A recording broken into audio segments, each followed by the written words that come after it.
Hello, my name is Yatta, and welcome to Yattakucha. And Super Mario is almost 40 years old. 10 years ago, we were celebrating Super Mario being 30 years old with this game, which means that this game, Super Mario Maker, is almost 10 years old. So I thought to celebrate this occasion of Super Mario Maker being one of my favorite games of all time, being almost 10 years old, as to ranking through the levels that I made as a kid, because there's a lot of them and there are 37 total. And best of all, Super Mario Maker was literally the reason I got a Wii U as a kid, because I really love the concept of making Mario levels. Again, there are going to be a total of 37 levels in this list, split into 4 tiers. First, unfinished, because I had a lot of ideas and I didn't fully go through with them, but then mediocre, then there's just the decent levels, and then there's the good levels. And I'll put all these details on screen and you can go through the different chapters on YouTube for yourself. Now, overall, how are these levels? Well, some of them are really good, many of them sucked as you'd probably expect, but honestly, I'm happy with what I'm about to show here. So first, I'm starting with the unfinished levels, and they're all ranked automatically last, as I never know what my full intentions were, and they were never properly playtested, and there's a total of 10 of these, almost a fourth of the list. And overall, it was pretty common for me to start an idea, but then never fully go through with it, so there's some interesting stuff here nevertheless. Time Machine. This level actually offended me due to how insensitive it was. The concept was that you would go back into different time periods and play through different Mario levels themed after that time period. However, I don't think my younger self understood some things, and I represented a time period pretty poorly. Luckily, this level was unfinished, so it can deservingly land itself in last place. When people say they don't like playing Mario Maker levels online because half of them were just spam crap made by a 10-year-old, yeah, this level embodies that. Essentially, it's just retrofitted spam. I can't describe what's going on here, and I could argue that it's a really hard challenge, and I did figure out how it was technically possible, but I probably just ran and, put enemies around Mario's jumps, but that's just a horrible idea. Also, it's unfinished, so. Adventure. This is just a basic adventure level. It's Mario 1 and you go through some challenges. However, challenges were all really close together and I couldn't really jump through it well, and I also have to wait, and it was really hard for no reason, probably because it was unfinished and not playtested properly. And every single time I die, I have to go through and wait these cycles of fire or moles or whatever, and it was annoying. I didn't like it. Ideas were cute enough to land itself not in last, but fun ideas, unfun execution. Transformations. I'm dead serious, I cannot tell you what I was trying to do here. At least it wasn't annoying to play, but there's this big area and a grid, and it almost reminds me of the sand area of Super Mario Bros. 2 on the NES, which I don't like that game. Why would I want to relive that? Airship 1. This is a neat airship stage. I really like the theming of airship levels from Mario games, because if you think about it logically, or in any kind of sense, you're hijacking a flying Koopa pirate ship high into the clouds. It doesn't make any sense. So the goal of this level was just to recreate one of those basic airship stages. However, I don't think the basic airship levels in Mario games have obnoxious spring rooms that is incredibly difficult to navigate through. Most of it was fun because there was some fun jumps here and there. However, this fun was kind of sporadic, and then also it was unfinished. Aiden 2. So there's a sequence of levels in this list that are just called Aiden blank, and they're mostly levels that were made in a birthday party setting, which is kind of cute, or a sleepover or something. Aiden was this guy that I was friends with as a kid. So, what would often happen is he'd steal my Wii U and he'd make random levels. There's 4 of these. So I'm going to be ranking my friends' levels in here as well. There's not, most of these levels on the list are mine. So keep that in mind. It's not like we're doing any kind of major incorporating other people's levels on this list. No, it's mostly mine. Now, this is the only unfinished one, so it goes down here. And why is it kind of in the middle of the unfinished list? Well, it is fun to play because mostly a sentimental value, as I would go into a sub area and then there was this happy birthday, which is honestly, that's really cute. I'm glad he did that. And also, not to mention, a majority of levels actually playing it though was just, again, retrofitted spam. Fun that you put some kind of personal element to make it feel better, but I didn't really like the, figuring out what to do. That wasn't very great. All decked out. The idea of this level was that you would go through a variety of rooms using the various power-ups and challenges that Mario Maker could give you, and with like different custom boss battles, and you use the specific power-ups to specifically face different bosses. However, I don't really like how boss battles are typically implemented in Mario Maker, because either you're relying too much on an individual enemy type, and like that's just using what the game gave you directly, it's not super creative, or it feels kind of janky. As a matter of fact, the remainder of this section of the list, being the unfinished section, is going to be kind of thinking about how these levels may have been if they were fully complete, not necessarily how fun they individually were to play, because this one little section with the thwomp where you have to go down into the Koopa car, killing the dry bones, and you getting the key, and then... well, I mean, that part didn't really work well, but theoretically, I mean, if you had that same amount of fun for the rest of the level, I think it would have been a little higher. However, I don't really feel like I would have done it well later on. I feel like eventually half the bosses would just been Bowser or Big Koopa or something. And knowing myself, I wouldn't have had any kind of ideas, because I just would drag on my feet, because I have overzealous ideas that never would work in the actual reality. So yeah, the rest of this part of the list is just theorizing how good these unfinished levels could have been, and I feel like I theorized that All Decked Out would have been kind of dragging its feet near the end.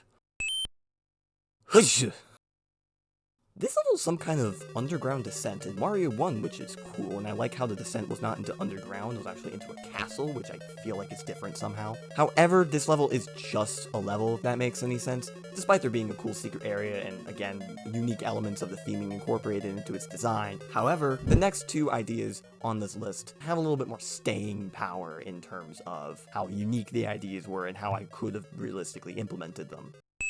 Chance it or enhance it. The concept is simple. You are either chancing it by taking a random set of pipes and you have a guaranteed shot of eventually beating a level, but you're gonna waste some lives, or you could enhance it, where you essentially go down a series of trials that are a lot more difficult and are not guaranteed to get through first try, given if your skill level isn't high enough, but you could theoretically make it first try just through your skill alone. And I like this concept because I can imagine a Twitch streamer playing through my level and they'd be like, asking chat, being like, oh, should I like go through the level normally, or should I try to test my luck? And especially befitting in the 100 Mario challenge, given that you only have 100 lives to beat as many levels as possible. If you're at like a tight situation, maybe if you only have a couple lives left, maybe be like, well, I just want to try to test my luck and get as far as possible. Goosh. Yes, the best of my unfinished levels is a keyboard spam. But hey, don't judge a book by its cover. If you were trying to employ someone and their name was then would you seriously not hire them because of that? That's discrimination. Come on. So, well, what is in this level? Essentially, you're using Koopa shells to grab keys to open a door, almost like a mini-golf style with like one of those Flash games, which that's kind of what this level reminded me of, which I liked it, because I liked those games back then. And there's even a tutorial at the beginning. However, this level obviously is unfinished, as I never actually placed a door to go through. However, if I fully fleshed out this concept, I could see myself making a pretty good mini-golf Koopa style level here. Next up is the mediocre levels. These are the levels that just kind of exist. They're not bad, and honestly, I like the fact that they exist, because sometimes you need a mediocre level for the good levels to actually feel like they're good. However, this section won't have any flashy gimmicks or ideas to firmly support its base. You can't die. It's in the name, you can't die, even if you really tried. It's like being in an asylum. While the concept of this level is cute, I can't give a forced autoplay where you're basically stuck into a straight line any more credit than what is actually being deserved here. If I had something more complicated going on, like one of those really weird autoplay stages that Mario Maker levels have sometimes had, I could give it some more credit in that department, but you're just like killing some Goombas, like what? You can't die. 2. It's in the name. You can't die, but again, I'll give it credit that it looks slightly cooler, but like, what do you want me to do here? Saying that this is the most God-deserving level of all time? No! Aiden. It's the first level of this whole quadrilogy that we're going to be having here. And this one feels the most like retrofitted spam. I mean, this level does have all the amiibo costumes that I'm just swimming through, which, why did they get rid of that in Mario Maker 2? This was, I mean, this was just spam, obviously, but I mean, it's cool to be like, oh, what amiibo costume am I going to end at once I try to swim through the next section of spam. And at the end of the day, it is kind of cool to swim through retrofitted spam, but I'm not going to act like retrofitted spam is going to set the world on fire, and it's just like some 10-year-old level that we made at the end of the day. Aiden 3. This level starts out really strong, and when I mean really strong, I mean it plays like an actual Mario level, and then the drugs start taking into effect. It doesn't really help that I also had to re-watch the gameplay of what was even going on to make this ranking. Everything. We got one of everything in the entire game. I loved to do this when I was younger in the sandbox game where I just make a massive mosaic and have every single element so I could see them all on screen and see, like, I guess it was like an idea making thing for me to do. Now, actually playing the level, I mean, it is kind of cool in that you're almost having a puzzle based off like, ooh, how am I going to be able to make it through this mess? But the novelty wears off kind of quickly, and the only reason it is even finishable is because it's underwater, which is kind of interesting. This level is just interesting, I guess. Aiden 4. Our final entry in the Aiden quadrilogy. Thanks, Aiden. Now, this one is first out of all of the Aiden levels because it resembles the least amount of spam and is at least the most playable. And also at the end here, there's like this boss that you could skip, but if you do beat, you get a bunch of 1-ups and stars, and it feels nice, even though it technically doesn't mean anything. So props to that, I guess. Inside the airship.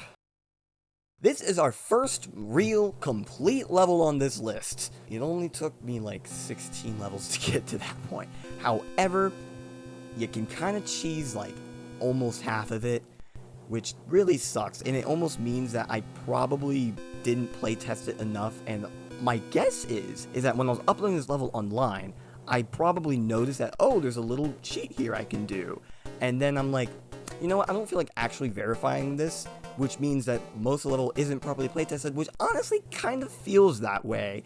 A lot of the sections are very narrow, similar to Adventure. At least this one is a little better than Adventure. But overall, it was fine. I feel like I prioritized the theming over the gameplay, and the gameplay suffered because of that, which is why this level is so low down. Credit where credit is due, the theming is cool, but once I died and I have to retrack my way through everything, it was just a chore and nothing else. Mediocre. Comments on no comments. The concept of this level is also simple. You have 3 paths to enter, and I would go on Miiverse and essentially say a different question about Mario trivia, and then you would have to choose which path was correct based off that question. Now, obviously, if you're paying attention, Miiverse does not exist anymore, so this level is dead. Coin follow. Here we are following coins through some enemies, and it's fairly simple, rather inoffensive. It's one of my first levels, actually. Now, while there isn't much to talk about here, I'm glad there are levels like this because it feels like a breeze from a lot of the chaos, especially that's going to be coming later down the list. And sometimes, basic ideas are just as good as wild, crazy ideas. 4th of July. What is the 4th of July, anyways? I know there's the 4th of July, that's like an American holiday for celebrating their independence or whatever, but the 4th of July? I'm not sure what was going on here. In all seriousness, this level was probably made because I got excited and I had some downtime before we all set fireworks. Which, honestly, who can get behind that? Now, for the level itself, well, I mean, you venture underground into some party. Why are we going underground? This level overall is fun and neat. Open Cavern. This was my very first level, and you know what? I'm proud to say that my very first level wasn't bad. It really wasn't. It resembled like an actual level. I didn't just spam stuff everywhere. I tried to make a real level, and I tried to make some ideas that were fun. Granted, they were pretty basic, but again, basic ideas are not bad ideas. If you could pull it off correctly and it was fun to play, then I'd say it was worth it in the end. Obviously, I probably enjoyed it to some degree because it held some sentimental value to me, but that's just as worthy of real value. Lucario's Adventure. Now, during 2016, when I was mainly playing this game, amiibos were still really popular, and even as a kid, I kind of thought that amiibos were dumb, and Toys to Life as a whole were dumb, which, yeah, even as a kid, I thought that. I was a smart kid. But one day I was like, okay, maybe just one. So I went to the store, bought a Lucario amiibo, and then used it into this Mario Maker level and made a whole level out of it, which honestly, that's kind of fun. Even though I never bought any more amiibos, I never got into the craze, trust me. I'm glad that I gave it this one shot, just to see how it is, and it is neat that Mario Maker had this ability to almost make levels based off some theming you bought from the store. And Nintendo's a toy company, and I think they pulled this one off pretty well. Now, as for the level itself, well, I remember skewers, red coins, and key doors were all new at the time, so I went and implemented those features into the level, and the elements were all present, and that's a large part of the level. And also, the theming was kind of cryptic, almost feeling. I think that might have been the underground Mario 1 theme, with just tunnels going everywhere. But overall, the whole level felt like Lucario was doing the hunt. And the levels from here on out are actually pretty quality, which I'm happy to say, and I also made most of them too. This one isn't any higher because it is relatively simple, and it's like, I guess it's fun to play. Again, it's a mediocre level. It's fun, I'm glad it exists, but it's not setting the world on fire. Murder of the Koopa. Somebody murdered a Koopa, and it's up to you to go find out who did it. Now, the playing of this level is really cool. I like the set building it did, where you go through a door and the Koopa's alive, and then you go out the other door and the Koopa's not alive anymore. Waiting for these spinies were kind of annoying. However, past that, it was fun. You go in this P-switch, and there's an adrenaline rush of, will you make it to the end? And then there's a more adrenaline rush of, or more calming at the same time, of like making up this vine and seeing who's going to be at the top. And there's a Kamek, and that's who killed the Koopa. But then you don't actually have to kill the Kamek. You can just beat the level from right there. So I don't know what that was doing. The level was a little anticlimactic in that respect. However, I will give myself props. I think this was where keys were a thing, so... Squares and circles. This level has a funny story. So, one boring summer afternoon, I was just bored and I started getting out my Wii U gamepad and just scratching. Oh crap. I almost scratched my screen. Pro tip, don't put a pen on your Wii U gamepad. But I just got bored and I started just going to the Mario Maker and just having at it. It was an underwater Mario 3 setting, and I just placed blocks everywhere. And I didn't know what I was doing. I kind of felt really bad. I'm like, oh my god, I'm so bored.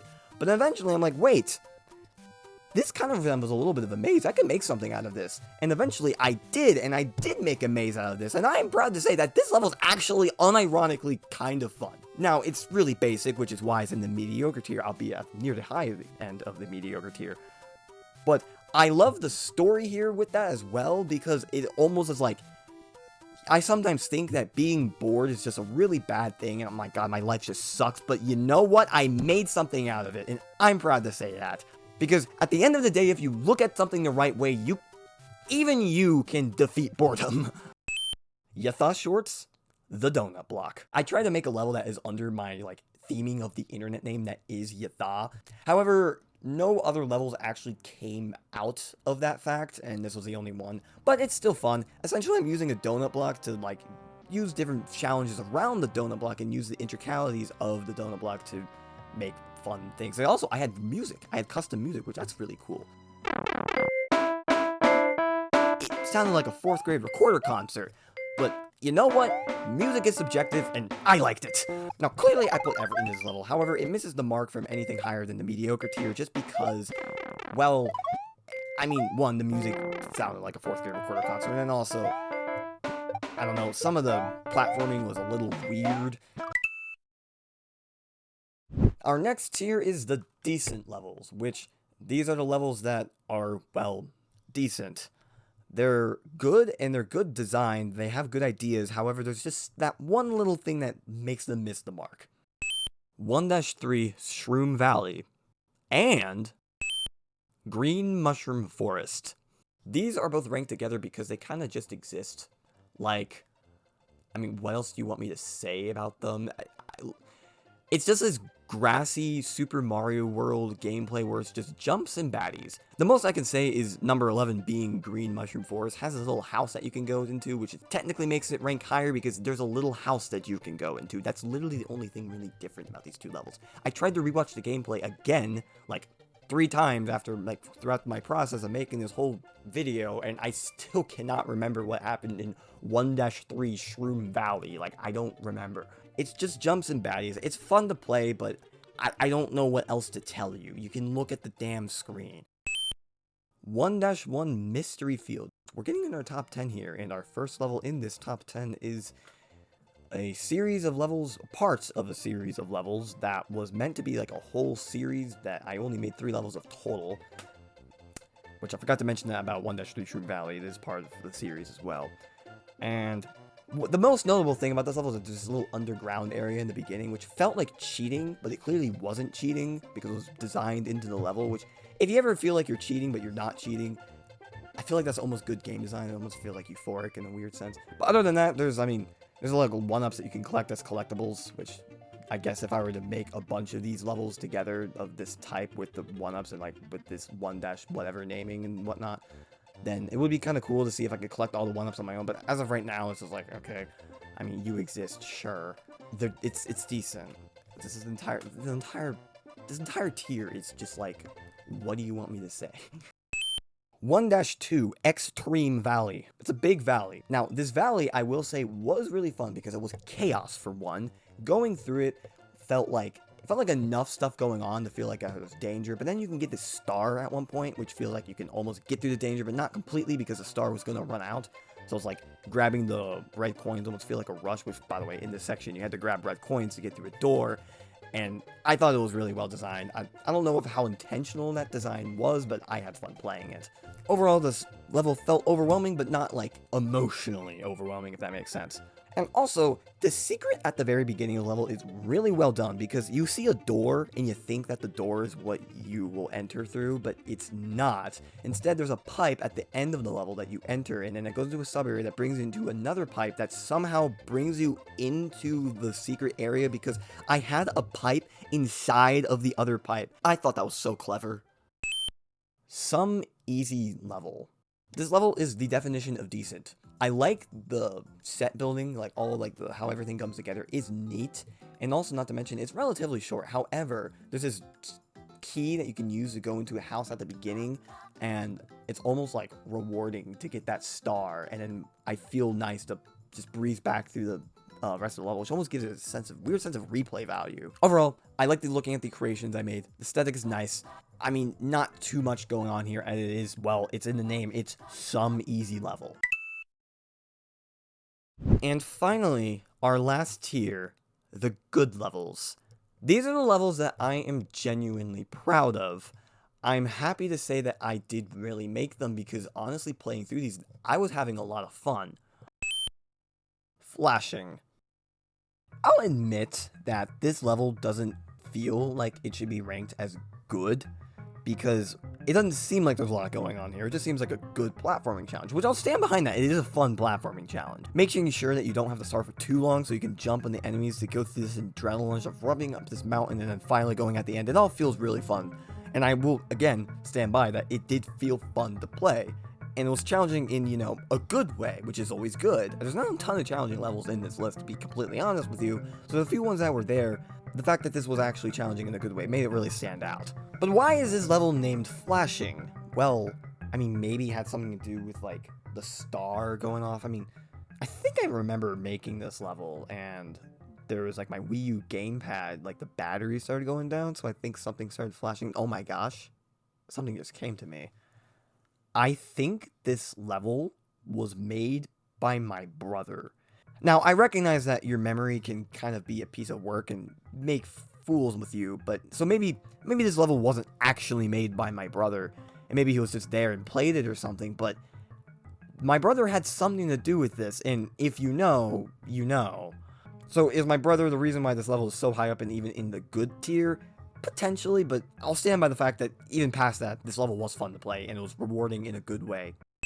TikTok Clock N64. The next 3 entries in this list of this tier are going to be recreation levels, and essentially what that means is that I was recreating something that existed in another video game already, and obviously what I was creating here is TikTok Clock from Super Mario 64. Now, how did it turn out?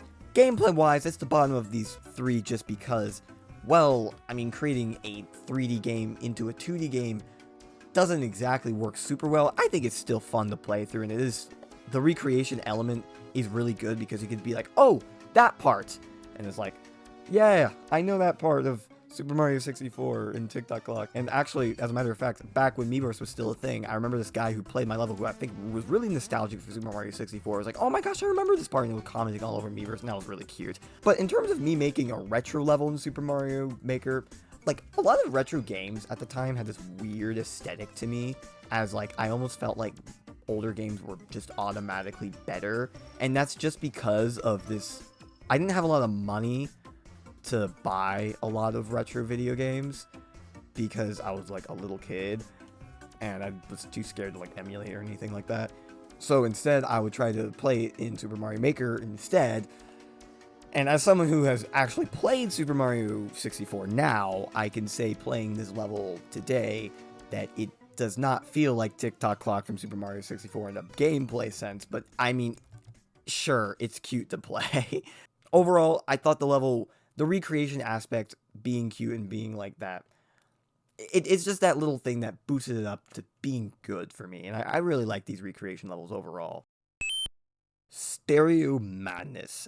I recreated a level from Geometry Dash by turning the auto scroll into really fast, and then also making Mario into a cube with an amiibo costume with, again, why did they get rid of the amiibo costumes? Levels like this were possible. And now, I'm not going to act like you could totally stand still and let the game play exactly like Geometry Dash. You kind of had to run at moments, or at least it felt like you should have run at certain moments. However, the whole level felt really rewarding, even besides that, and which is weirdly representative of Geometry Dash. Again, I played a lot of Geometry Dash at the time. Similar to Flashing in that it was hard to beat and rewarding at the end, which is always a good thing. Smash Wii U Tour. Well, let's take a tour of Super Smash Bros. For Wii U, and at least the stages of it. And which is the whole point of this level. I'm trying to recreate the stages, and it's really fun for me to guess which stages were which from the stage, as I was trying to incorporate the elements into Mario Maker. So actually, as a matter of fact, let's go through and try to guess the replicas that I built. So this first one right here is obviously has to be Battlefield.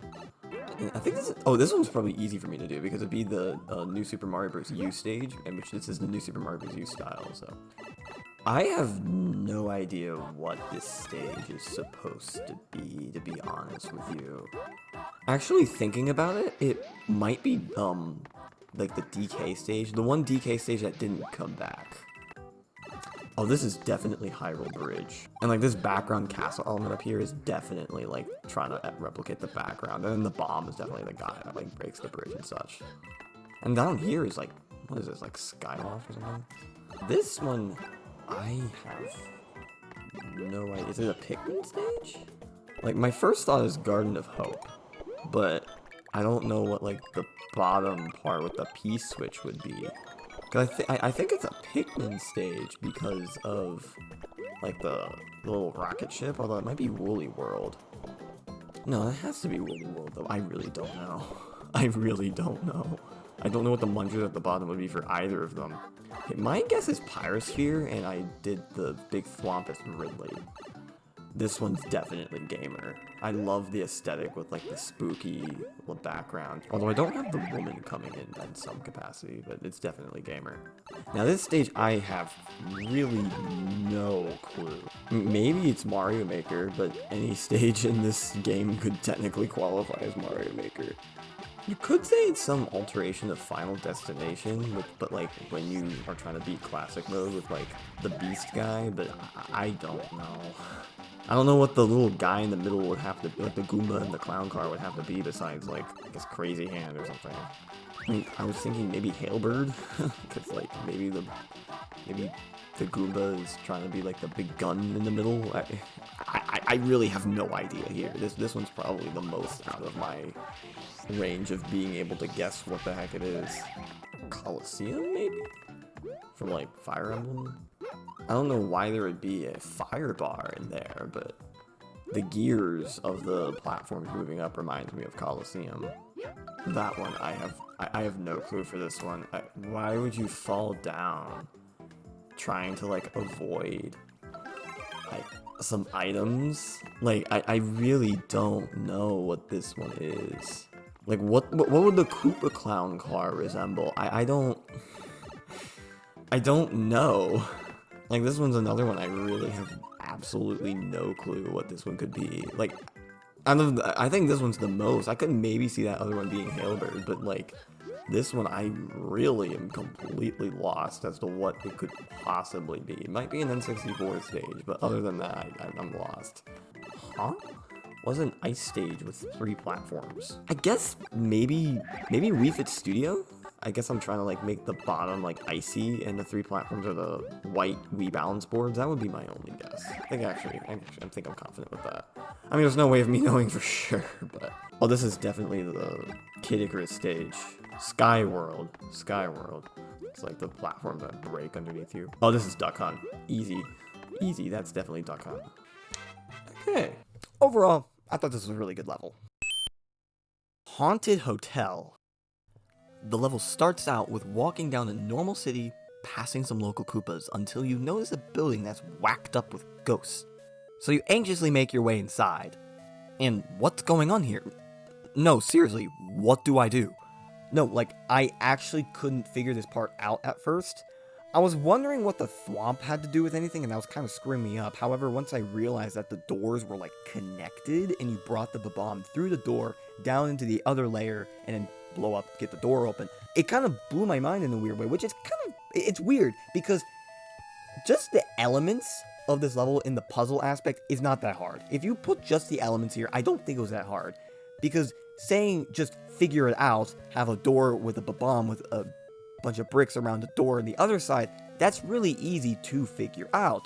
However, this level is more of interpret it out, because there's a lot of theming going on here with the Haunted Hotel, which is why I really like this level. The puzzle is overall incredibly well done because of this fact. It's the fact that you feel like you're navigating through floors and you almost have to think of it in that respect, and then it's obvious to you.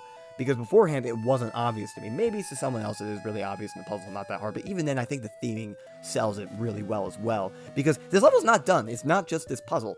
Once you get through the door, then you're chased down the hallway by the ghosts, and then when you get to the bottom of that hallway, then you're face off against the king of these ghosts, and you battle them, but there's a star that helps you beat them, and then the level ends. I really like this level, but we still have 2 more to go. Underwater Maze.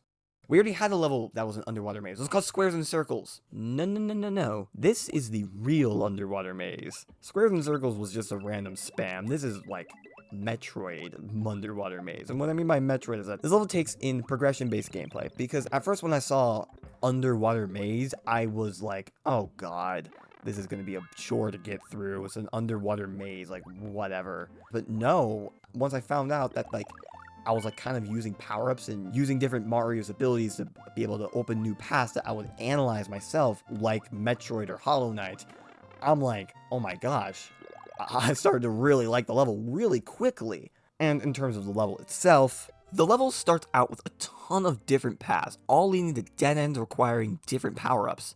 So I kept swimming to the back end, where I found a sunken ship that gave me a fire flower, which after some swimming around, I realized gave me the ability to fire down these Koopas that then gave me access to Yoshi.